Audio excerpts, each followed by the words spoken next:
Greetings. Good afternoon. It's Dr. John Taylor Kent here. It is a good afternoon, 1:25 p.m. It's kind of hot.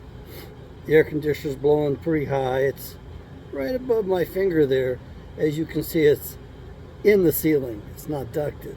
So it's louder than you know what. Don't have my hearing aids in. Speaking directly to the camera phone here, hoping that the microphone will pick me up enough that we can have a good video, a good conversation here. I've been meaning to make this video for a while, and I thought I would explain to you the Kennedy assassination. I'm going to try to make this one short and sweet. Yeah, right. No, it's not going to be very sweet. It's going to be real short. I'm not going to cover everything.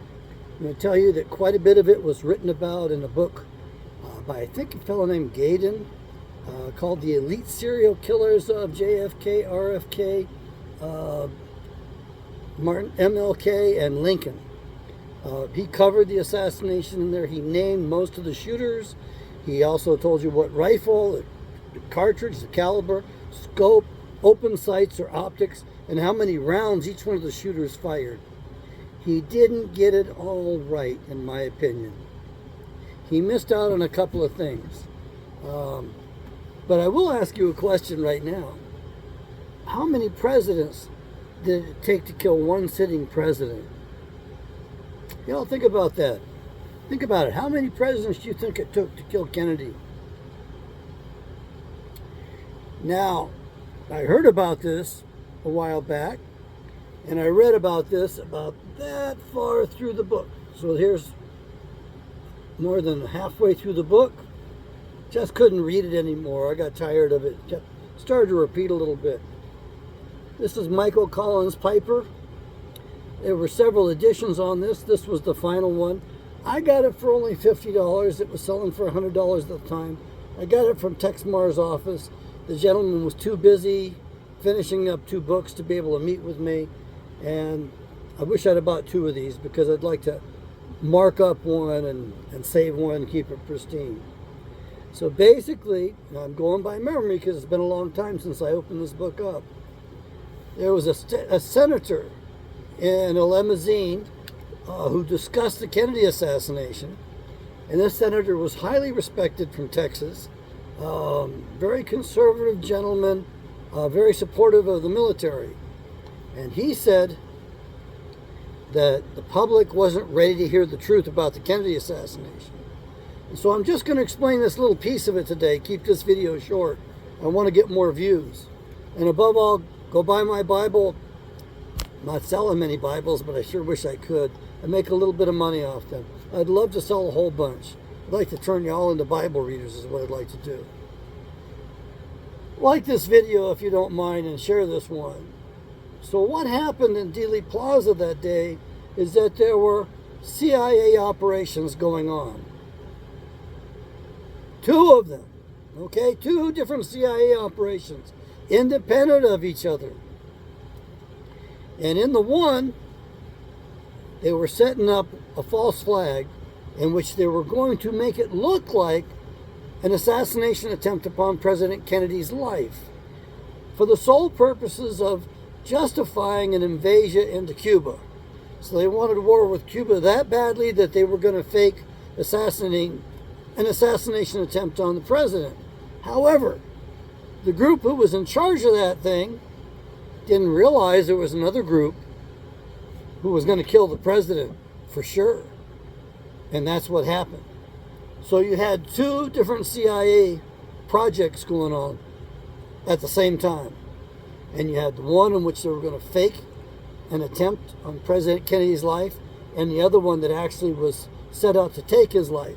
Now, I'm going to point out the cover here. Who do you see on the cover? Well, this guy is a famous mob type guy. Lansky, I think this is Meyer Lansky.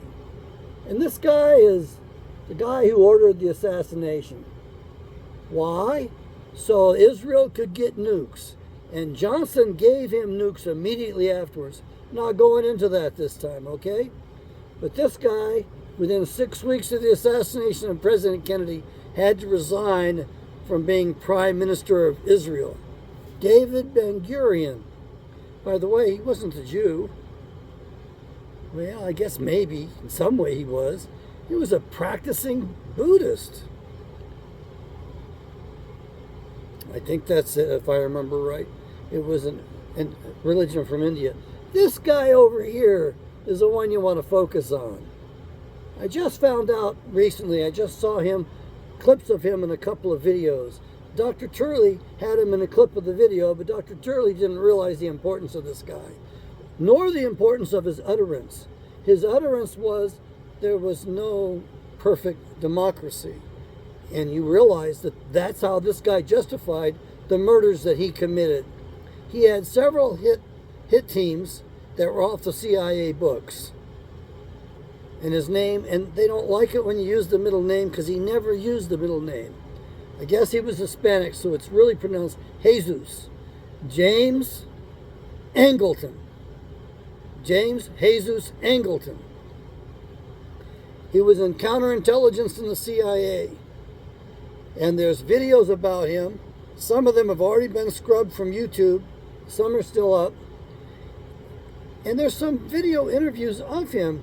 And if you listen to him and watch him, you will understand that this man has a very dark personality. That he really did kill a lot of men. He really did a lot of harm to our nation.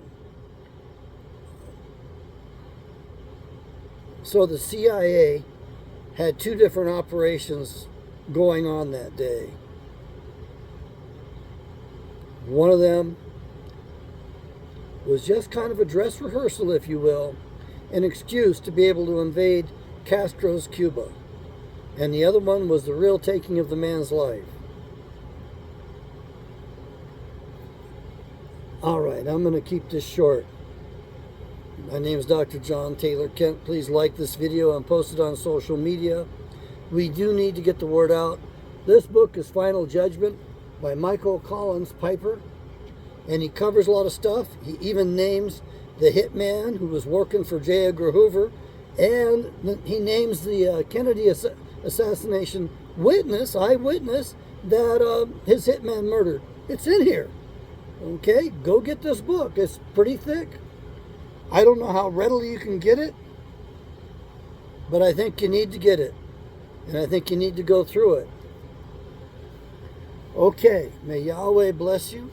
May the Creator Father give you the strength and the wisdom, give you all the resources necessary so that you might abide within His will and do your best to live according to the 10 Commandments, the covenant at Mount Sinai.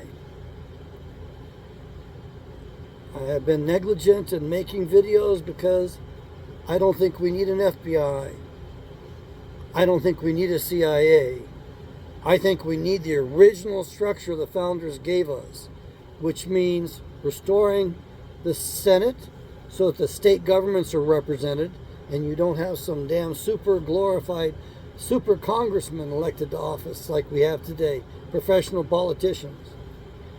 I think we need to reclaim the original 13th Amendment, which was passed and ratified by all the states, but Great Britain invaded the country and took the records and has lied to us about that, so we don't enforce the 13th Amendment. Because the 13th Amendment took away all citizenship from any member of the BAR, British Accreditation and Registry Association. So if you're an attorney, I know you're going to say you didn't know the law, but remember, ignorance of the law is no excuse.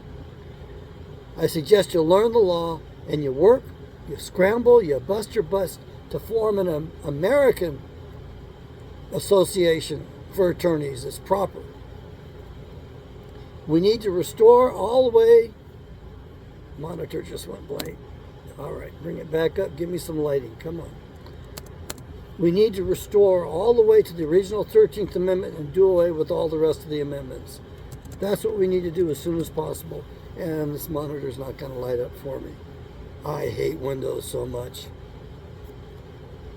May Yahweh bless you today.